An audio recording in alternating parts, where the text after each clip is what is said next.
Hi everybody, it's Laura. Thank you so much for joining me on my channel.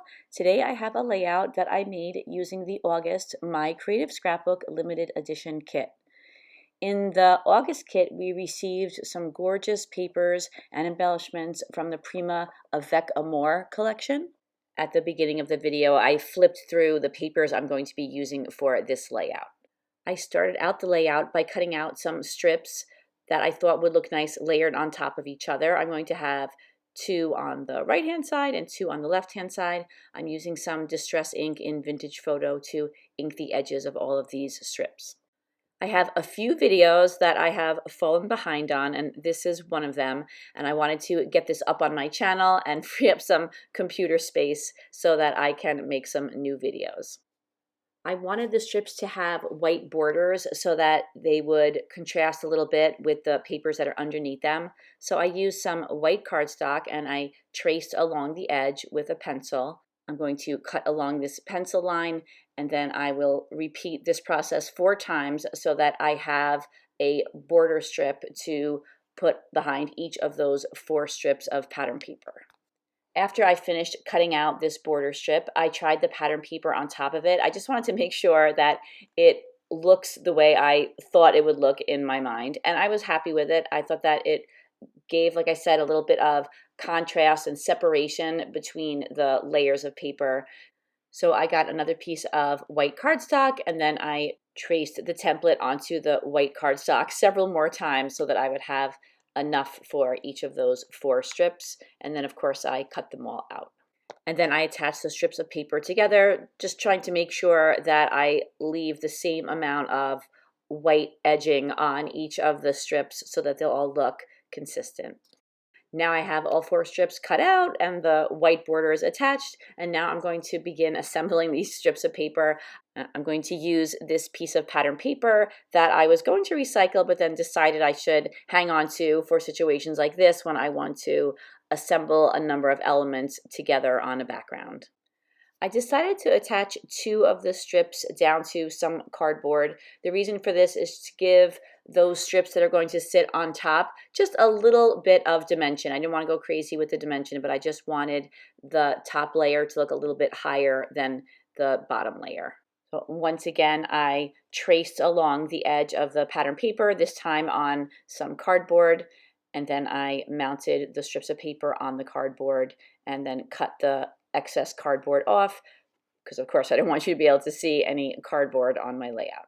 Then I attach the strip that has the cardboard on top of the other strip, and then I place it on the left hand side of the layout. I do the same thing for the 2 strips on the right hand side, but I don't attach them down to the background paper yet.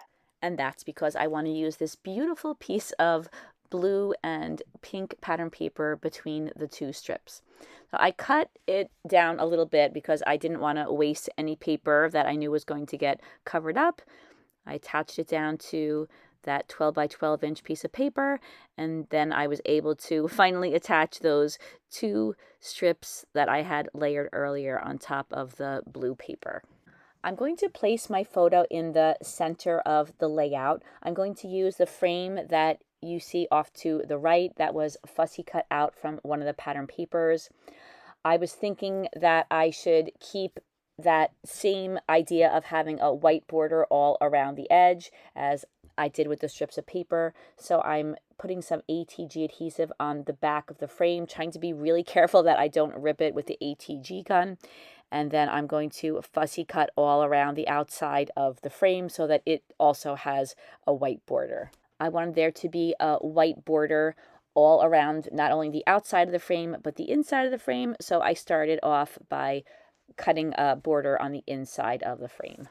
I don't include all of the footage of me fussy cutting out the border, but my main thought was trying to keep the border the same thickness all the way around the inside and the outside.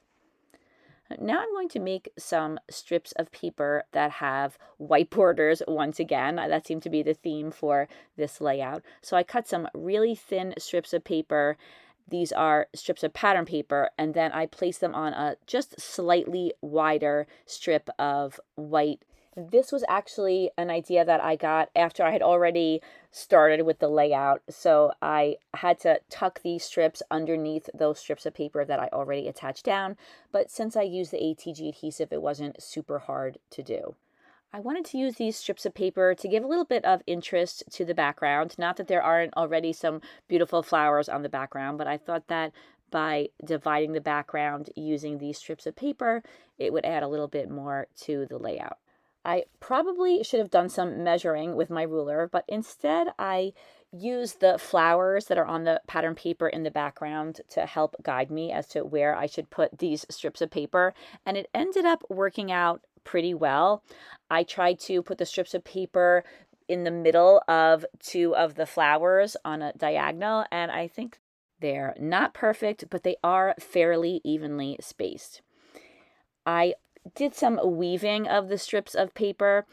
So once I had them placed where I wanted them, I cut the strips shorter and then I tucked them underneath the strips that are on either side of the layout, or in the end, I cut them shorter if they're along the edge of the layout. Adding the strips really wasn't too hard to do, and I think it adds a nice look to the background. A lot of this does get covered up because the frame is very large and I add embellishments. But I think that enough of it is visible to make it worthwhile to add those strips to the background. I think that it kind of goes along with the mood of the whole layout. I added a piece of thick white cardstock to the back of my photo to make it a little bit more sturdy. The photo that I'm using is of my daughter, Julia. She was going to a prom, and I thought that her dress went really well with the colors and the embellishments of this particular collection. So I love using these photos whenever I'm using fancy papers like this. I have a lot of layouts of her going to this prom. I added some fun foam to the back of the photo just to give it a little bit of dimension. And now I want to start embellishing the layout. So I use a fussy cut piece below the photo. I'm inking that one right now. And then I use a chipboard piece. I love that fountain that's right on top of the photo. I fussy cut these scalloped border pieces from the pattern papers. I thought that they would look really nice right underneath the strips of paper that I already have on the layout, or I already had on the layout. So I had to remove those and then add that border strip and then attach them back down to the layout again. And although I had to kind of rip some of those layers apart, nothing got ruined, and I was able to reassemble the layout, now including those border strips. I'm inking the edges of a number of elements that I'm planning on including on the page. I have the chipboard fountain that I had on the layout earlier. I have this fussy cut bird. I love putting birds on my layouts. And then I also adore having lots of flowers, so I have a number of fussy cut flowers that I cut from one of the pattern papers.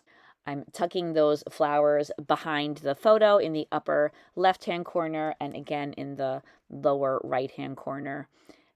And I don't think you can ever have too many flowers on a layout. I don't know if that's true, but I really love having large clusters of flowers. And then I used my ATG gun and I began attaching all of those flowers down to the layout. My idea for the lower right-hand corner was to have a big cascade of flowers, and then I added that fussy cut bird on the bottom, and I end up switching things around a little bit because even though, as I said, I like a lot of flowers, I thought there might have been a few too many flowers in that one area. Here I'm adding a little bit of fun foam to the back of the bird. I wanted it to be a little more prominent and stand out among all of the flowers. One of the chipboard pieces had these really pretty jewels on it, and I thought it would look nice at the bottom of the frame. So I attached that down using some ATG adhesive.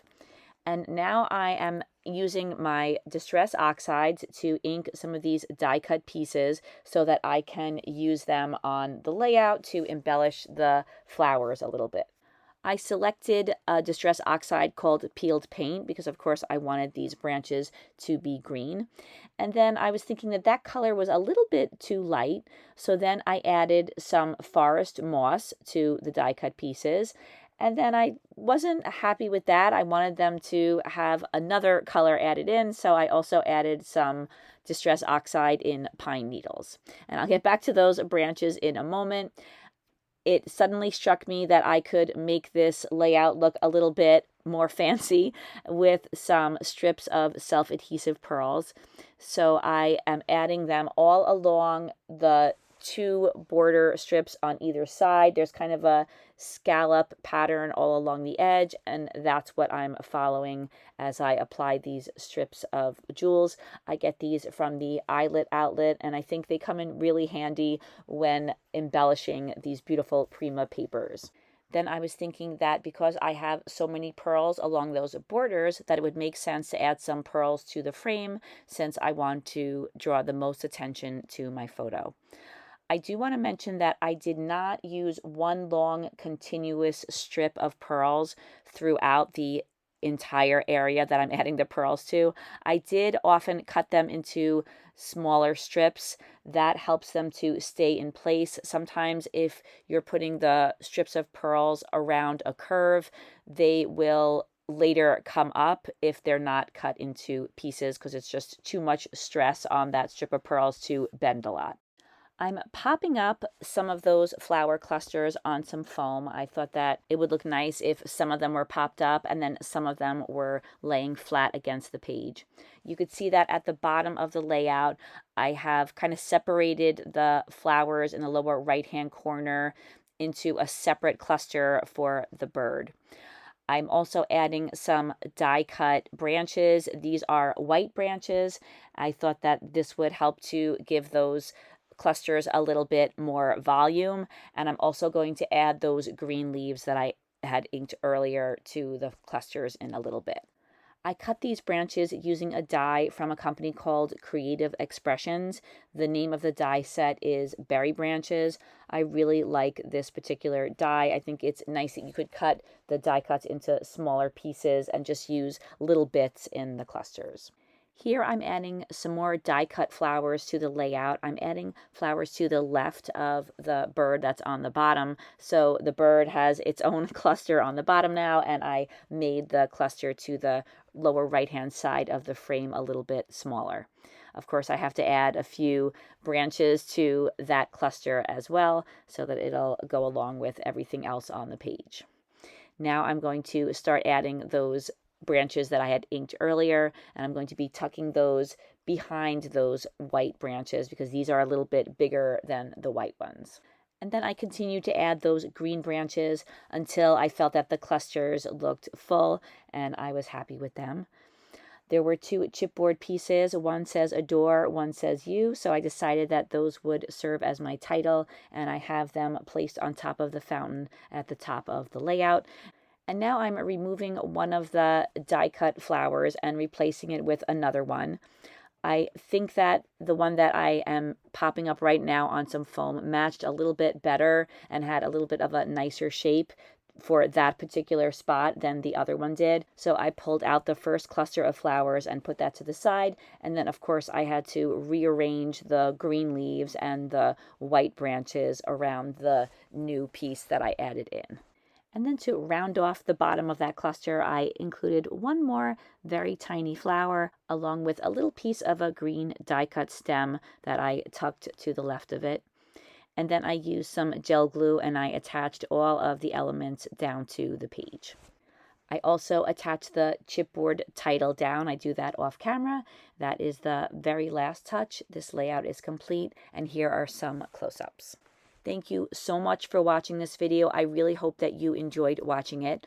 I have some more videos planned for this month. I'm going to have some more videos from the current My Creative Scrapbook limited edition kit, and I'm also planning on making a layout chair or 2 of my Creative Scrapbook layouts. If you are interested in purchasing a kit subscription, please take a look in the description box where you'll find the link to the My Creative Scrapbook website. I hope you have a fantastic day, and I hope to see you again soon. Take care, everybody. Bye-bye.